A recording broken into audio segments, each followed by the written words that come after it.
नमस्कार। एक बार फिर से आप सभी का स्वागत है, हार्दिक अभिनंदन है आपके अपने YouTube channel Virendra Singh tutorial -1991 पर। और आज हम जुडिशरी के पार्ट 2 में कवर करेंगे कि सुप्रीम कोर्ट कैसे काम करता है, हाई कोर्ट कैसे काम करता है, क्या क्या उनके फंक्शंस हैं, कितनी उनको पावर दी गई है, कौन कौन से आर्टिकल के तहत ये काम करते हैं। ये सारी चीज़ें हम आज के पार्ट्स में करेंगे। तो पिछले पार्ट में हमने जुडिशरी की बेसिक डेफिनेशन पढ़ी थी, जुडिशरी क्या होती है, जुडिशरी के पास क्या क्या रोल हैं, मतलब वो कैसे कैसे काम करती है। और आज हम देखेंगे कि जुडिशरी इंडिपेंडेंट है या नहीं, और इंडिपेंडेंट है तो वो कैसे काम कर सकती है, इंडिपेंडेंट का मतलब क्या है। तो देखते हैं इसी पार्ट में आगे जुडिशरी के बारे में। पहला पॉइंट है जुडिशरी के बारे में, इंडिपेंडेंट जुडिशरी। इंडिपेंडेंट का मतलब है स्वतंत्र, यानी कि आजाद। जुडिशरी का मतलब हमारी जो न्यायपालिका है वो एक स्वतंत्र है, वो आजाद है, उसके ऊपर किसी का भी होल्ड नहीं है, उसके ऊपर कोई गवर्नड बॉडी नहीं है, कोई उसके ऊपर राज करने वाली, अधिकार करने वाली कोई भी बॉडी हमारे इंडिया में नहीं है जो सुप्रीम कोर्ट को ऑर्डर दे पाए या हमारे जुडिशरी सिस्टम को ऑर्डर दे पाए। इतनी बड़ी गवर्नमेंट बॉडी या कोई भी बॉडी हमारे इंडिया में नहीं है। तो इसी वजह से हम जुडिशरी को एक इंडिपेंडेंट बॉडी कह सकते हैं कि ये अपने जितने भी डिसीजंस हैं वो अपनी मर्जी से, अपने जो बयान है, अपने जो गवाह हैं, अपनी जितनी भी रिपोर्ट वगैरह उनके पास एविडेंस वगैरह इकट्ठे होते हैं, उनके बेसिस पर ये अपना फैसला दे सकते हैं, अपना डिसीजन दे सकते हैं। किसी के दबाव में आकर अपने डिसीजन को चेंज नहीं करेंगे। इसी वजह से हमारे जो इंडिया के अंदर जुडिशरी है उसको इंडिपेंडेंट जुडिशरी का नाम दिया जाता है।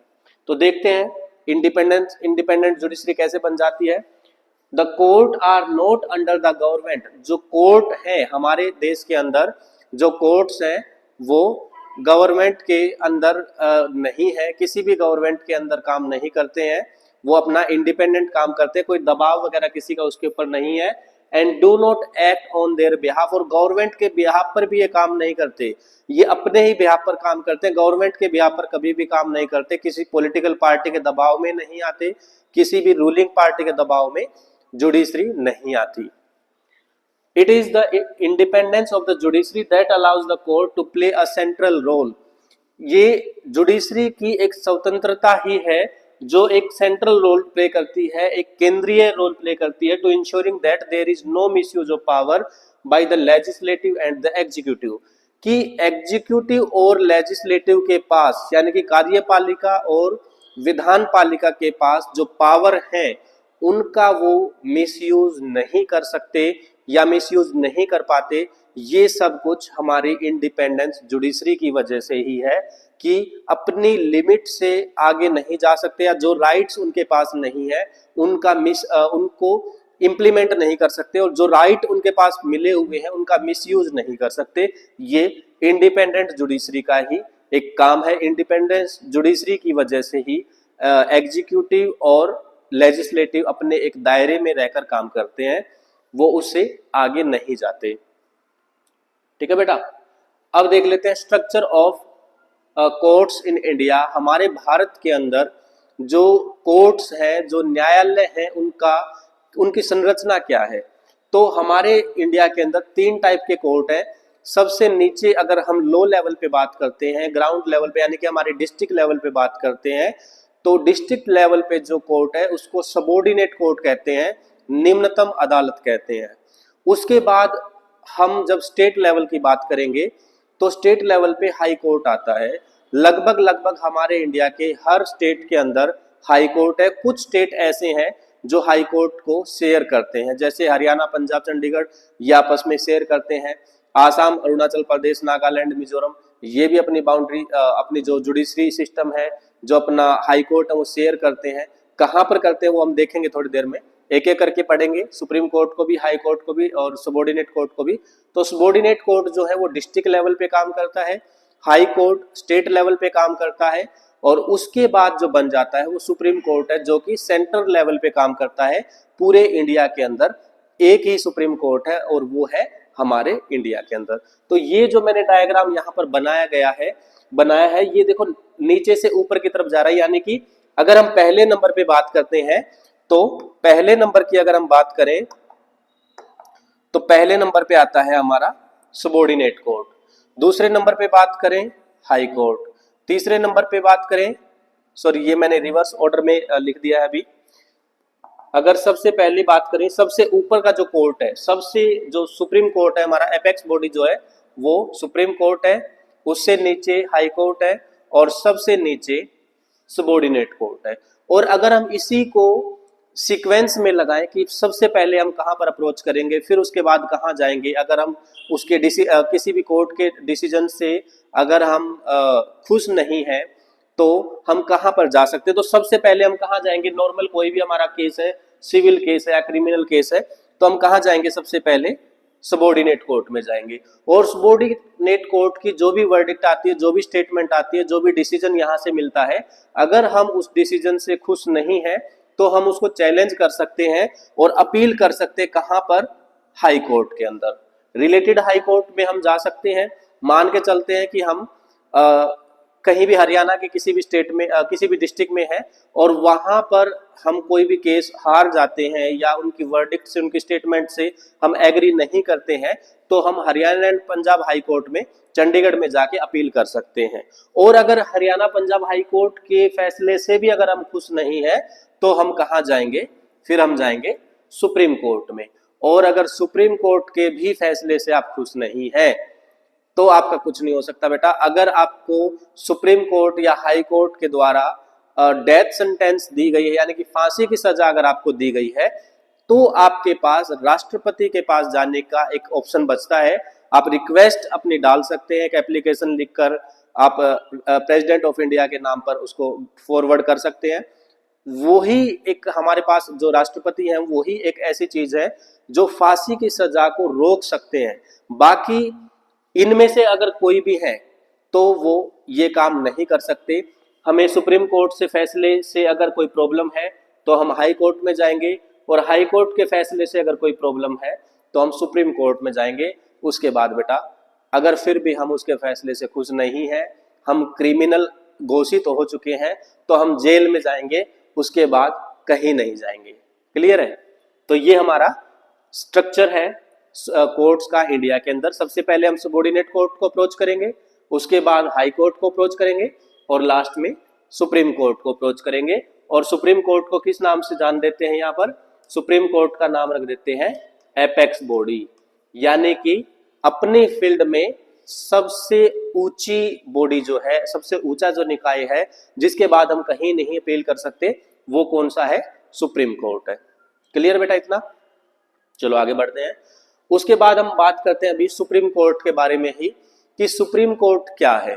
बेटा सुप्रीम कोर्ट जो है ये 1773 के एक्ट के तहत, जो रेगुलेटिंग एक्ट हमारे इंडिया के अंदर ब्रिटिश ईस्ट इंडिया कंपनी के द्वारा जो रेगुलेटिंग एक्ट बनाया गया था 1773 में, तो 1773 का जो एक्ट बना था, उस एक्ट के तहत 1774 में कलकत्ता के अंदर, कहां पर बेटा, कलकत्ता, जो अभी वेस्ट बंगाल में है, जिसको कोलकाता कह देते हैं, पहले उसको कलकत्ता कहते थे, तो कलकत्ता के अंदर एक कोर्ट बनाया गया था, जिसको फिर हमने बाद में सुप्रीम कोर्ट का नाम दे दिया। आगे इसको हम जब हमारी कैपिटल ट्रांसफर हुई दिल्ली में तो ये भी ट्रांसफर हो गया, और फिर जब और हाई कोर्ट बनने शुरू हो गए 1862 में, हम पढ़ेंगे अभी हाई कोर्ट के बारे में भी, तो उसके बाद ये सुप्रीम कोर्ट बन गया। अदरवाइज ये एक नॉर्मल कोर्ट की तरह ही काम कर रहा था, लेकिन हमारे इंडिया में उस टाइम पर एक ही कोर्ट था, तो यही उस टाइम पर इसी को हम हाई कोर्ट भी मान लेते थे, इसी को हम सुप्रीम कोर्ट भी मान लेते थे। तो इसकी जो फाउंडेशन है वो 1773 के रेगुलेटिंग एक्ट, एक्ट का नाम क्या है बेटा, रेगुलेटिंग एक्ट, रेगुलेटिंग एक्ट के तहत इसकी स्थापना की गई थी 1774 में, 1774 में। और अगर अब इसके स्ट्रक्चर की बात करें, स्ट्रक्चर का मतलब इसकी संरचना की बात करें, कितने लोगों से मिलकर हमारे यहाँ सुप्रीम कोर्ट बनता है, तो टोटल मिला के इसके अंदर 34 मेंबर्स होते हैं। टोटल मिलाकर कितने मेंबर है बेटा, 34 मेंबर है, जिनमें से एक हमारे चीफ जस्टिस ऑफ इंडिया है, भारत के मुख्य न्यायाधीश है, जो अभी संजीव खन्ना को अपॉइंट किया गया है। अभी हमारा जो चीफ जस्टिस ऑफ इंडिया है संजीव खन्ना को अपॉइंट किया गया है। इनसे पहले डी.वाई. चंद्रचूड़ हमारे चीफ जस्टिस थे, मुख्य न्यायाधीश थे सुप्रीम कोर्ट के। और इसके अंदर 33 अदर जजेस होते हैं, 33 अदर जजेस होते हैं, एक चीफ जस्टिस ऑफ इंडिया होता है। टोटल मिलाकर ये 34 मेंबर्स बन जाते हैं। अब क्वेश्चन ये बन जाता है आपके दिमाग में कि ये जो चीफ जस्टिस ऑफ इंडिया है, ये इसकी कोई वैकेंसी निकलती है या इसको कोई president, vice president, prime minister of India अपनी मर्जी से किसी को ही बना देते हैं? तो बेटा अपनी मर्जी से किसी को नहीं बनाया जाता। यहाँ पर ये जो 33 मेंबर्स हैं, यहाँ पर ये जो 33 मेंबर्स हैं, इन 33 मेंबर्स में से ही जो भी सीनियर मोस्ट होगा, सीनियर मोस्ट का मतलब एज नहीं है यहाँ पर, सीनियर मोस्ट का मतलब है यहाँ पर उसका एक्सपीरियंस। तो एक्सपीरियंस के अकॉर्डिंग जो भी इनमें से सबसे सीनियर होगा उसी को ही चीफ जस्टिस ऑफ इंडिया बना दिया जाएगा। और फिर यहाँ पर जो मेंबर कम बच जाएंगे, 32 हो जाएंगे, तो हाई कोर्ट्स के जजेस और चीफ जस्टिस से इनमें से किसी एक का जो भी एक्सपीरियंस जिसका सबसे ज्यादा होगा, रिकॉर्ड सबसे अच्छा होगा, उसको हम सुप्रीम कोर्ट का जज बना देते हैं। और इन्हीं में से ही एक जो सीनियर मोस्ट था वो क्या बन गया था, हमारा चीफ जस्टिस ऑफ इंडिया। तो डी.वाई. चंद्रचूड़ हमारे पहले अभी संजीव खन्ना के बनने से पहले डी.वाई. चंद्रचूड़ हमारे सुप्रीम कोर्ट के चीफ जस्टिस ऑफ इंडिया थे, भारत के मुख्य न्यायाधीश थे। और अभी उनकी रिटायरमेंट के बाद संजीव खन्ना को चीफ जस्टिस ऑफ इंडिया के तौर पर अपॉइंट किया गया है। और अपॉइंटमेंट कौन करता है, चीफ जस्टिस ऑफ इंडिया है या अदर जजेस है, इनकी अपॉइंटमेंट की जाती है एग्जीक्यूटिव के द्वारा, यानी कि प्रेसिडेंट ऑफ इंडिया इनको अपॉइंट करता है। और अगर इनको रिजाइन करना है, अपनी मर्जी से रिजाइन ये करना चाहे, तो प्रेसिडेंट ऑफ इंडिया के नाम पर ही अपना रेजिग्नेशन देंगे। लेकिन अगर इनको हटाने की बात की जाए तो बेटा इतना आसान नहीं है इनको हटाना। जितना मुश्किल इनको अपॉइंट करना है उससे ज्यादा मुश्किल इनको हटाना है। और हटाने के लिए जैसे प्रेसिडेंट ऑफ इंडिया को हटाना मुश्किल हो जाता है, उसके लिए हम इम्पीचमेंट वर्ड का यूज करते हैं, महाअभियोग की बात करते हैं, आर्टिकल 61 की बात करते हैं। तो सेम वैसा ही प्रोसेस होता है सुप्रीम कोर्ट के चीफ जस्टिस या जजेस को हटाने का, इम्पीचमेंट के जैसा ही प्रोसेस होता है। अब क्या क्या पावर्स हैं हमारे जो चीफ जस्टिस बन गए, जो जजेस बन गए सुप्रीम कोर्ट के, तो सुप्रीम कोर्ट के पास अब क्या क्या पावर्स आ गई, क्या क्या फंक्शंस, क्या क्या काम करने की शक्ति इनके पास मिल गई। तो हमने पढ़ा था कि डिस्प्यूट अगर कोई भी हो जाता है, ये ओरिजिनल जुरिडिक्शंस के अंदर आते हैं, कि कोई भी डिस्प्यूट हो जाता है दो स्टेट्स के बीच में, या central government versus other state के बीच में, या एक तरफ सेंट्रल गवर्नमेंट है, एक तरफ कई सारे स्टेट्स हैं, या एक तरफ सेंट्रल गवर्नमेंट है, दूसरी तरफ एक स्टेट है और उसके खिलाफ दूसरा स्टेट है। तो ये सारे के सारे वर्डिक्ट्स कहाँ जाएंगे, ओरिजिनल जुरिडिक्शंस में जाएंगे, जहां पर डिस्प्यूट को खत्म किया जाएगा। अगर हमारे किसी भी फंडामेंटल राइट्स का अबोलिशन हो जाता है तो उसके लिए भी हम सुप्रीम कोर्ट पहुंचेंगे, हाई कोर्ट भी पहुंचेंगे। हाई कोर्ट में आर्टिकल 226 का यूज करके हम अपने फंडामेंटल राइट्स को बचाएंगे। और सुप्रीम कोर्ट के पास अगर गए तो सुप्रीम कोर्ट आर्टिकल 32 का यूज करके रिट्स जारी कर सकता है और हमारे फंडामेंटल राइट्स को बचा सकता है। तो ओरिजिनल जुरिडिक्शन में क्या क्या पढ़ा हमने, कि दो या दो से ज्यादा स्टेट्स के बीच में अगर कोई कॉन्फ्लिक्ट हो जाए तो उस डिस्प्यूट को सोल्व करेंगे। एक तरफ सेंट्रल गवर्नमेंट है, दूसरी तरफ एक स्टेट है, तो इनके बीच में जो भी डिस्प्यूट बनता है तो भी हम सुप्रीम कोर्ट में जाएंगे। अगर एक तरफ गवर्नमेंट ऑफ इंडिया यानी कि हमारी सेंट्रल गवर्नमेंट है, दूसरी तरफ स्टेट है और उस स्टेट के खिलाफ कोई दूसरा स्टेट है, तो इसके लिए भी हम सुप्रीम कोर्ट में जाएंगे। हमारे किसी भी फंडामेंटल राइट का अबोलिशन होने के बाद भी हम सुप्रीम कोर्ट में पहुंचेंगे। ये सारी की सारी चीजें हम कहाँ पढ़ रहे हैं बेटे, ओरिजिनल जुरिडिक्शन में पढ़ रहे हैं। और ओरिजिनल जुरिडिक्शन के अंदर हम क्या कर रहे हैं, सेटल करते हैं किसको, डिस्प्यूट को। उसके बाद है एपिलेट जुरिडिक्शन। एपिलेट का मतलब है कि अपील करना। अभी देखो हमने लास्ट उसमें पढ़ा था कि हम अपील कर रहे हैं, अपील कर रहे हैं कहां पर, सुबॉर्डिनेट कोर्ट के फैसले से अगर हम खुश नहीं है तो हम कहां जा रहे हैं, हाई कोर्ट में जा रहे हैं। और हाई कोर्ट के फैसले से अगर खुश नहीं है तो हम कहां पहुंचेंगे, सुप्रीम कोर्ट में। तो ये जो अप्रोच हम कर रहे हैं, अपील जो कर रहे हैं, इसी को हम एपिलेट जुरिडिक्शंस का नाम दे देते हैं। तो एपिलेट जुरिडिक्शन भी हो गया। उसके बाद एडवाइजरी जुरिडिक्शंस। एडवाइजरी का मतलब है बेटा सलाह देना। यानी कि जब प्रेसिडेंट ऑफ इंडिया को हमारे भारत के जो राष्ट्रपति हैं अभी श्रीमती द्रौपदी मुर्मू है, तो उनको अगर किसी भी लीगल मैटर के ऊपर कोई भी सहायता चाहिए, कोई भी एडवाइस चाहिए, कोई भी सलाह चाहिए, तो वो अपनी रिक्वेस्ट फॉरवर्ड कर सकते हैं सुप्रीम कोर्ट के पास, चीफ जस्टिस ऑफ इंडिया के पास, और उसके ऊपर आर्टिकल 143 के तहत हम जो सुप्रीम कोर्ट है वो अपना जुरिडिक्शन जो है एडवाइजरी का जुरिडिक्शन है उसके तहत काम करेगा। तो प्रेसिडेंट ऑफ इंडिया के पास ही ये पावर है कि वो सुप्रीम कोर्ट के पास जुरिडिक्शन एडवाइजरी जुरिडिक्शन के लिए रिक्वेस्ट डाल सकता है आर्टिकल 143 का यूज करके। और उसके बाद है लास्ट हमारा रिव्यू जुरिडिक्शन। रिव्यू जुरिडिक्शन का मतलब है बेटा यहाँ पर कि अगर सुप्रीम कोर्ट ने कोई भी फैसला दे दिया, कोई भी स्टेटमेंट या कोई वर्डिक्ट फाइनल कर दी, और उसके बाद सुप्रीम कोर्ट को लगता है कि ये जो फैसला है ये गलत दिया गया किसी भी वजह से, तो वो अपनी स्टेटमेंट को चेंज कर सकते हैं। और ऐसा किस कंडीशन में हो सकता है? या तो उनको बाद में रियलाइज हो कि यहां पर ये मिस्टेक हो गई, दूसरा इसमें कोई अगर कोई केस चला हुआ, मान के चलते हैं कोई क्रिमिनल केस चला हुआ है, और उस क्रिमिनल केस में अगर कोई नया जो गवाह है, जो नया हमारा क्या बोल सकते हैं इसको, गवाही बोल देते हैं, तो जो नया गवाह अगर कोई कहीं से भी शामिल आ जाता, जो उस टाइम पर जब स्टेटमेंट दी थी उस टाइम तक अवेलेबल नहीं था और वो बाद में अनकवर हो जाता है, तो उसके बिहाफ पर भी जुडिशरी यानी कि सुप्रीम कोर्ट अपने फैसले को चेंज कर सकती है। इसी को बोलते हैं रिव्यू जुरिडिक्शंस। क्लियर है बेटा? तो ये कुछ फंक्शंस थे सुप्रीम कोर्ट के पास, और सुप्रीम कोर्ट में मैंने बताया कि एक चीफ जस्टिस ऑफ इंडिया होता है और 33 अदर जजेस होते हैं। ओके, चलो नेक्स्ट हम हाई कोर्ट पे पहुंचते हैं।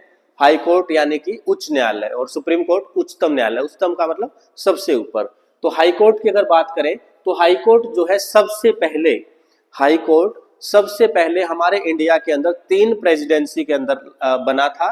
कौन कौन सी? मद्रास, कलकत्ता और बॉम्बे। तो कौन कौन सी 3 प्रेसिडेंसी थी?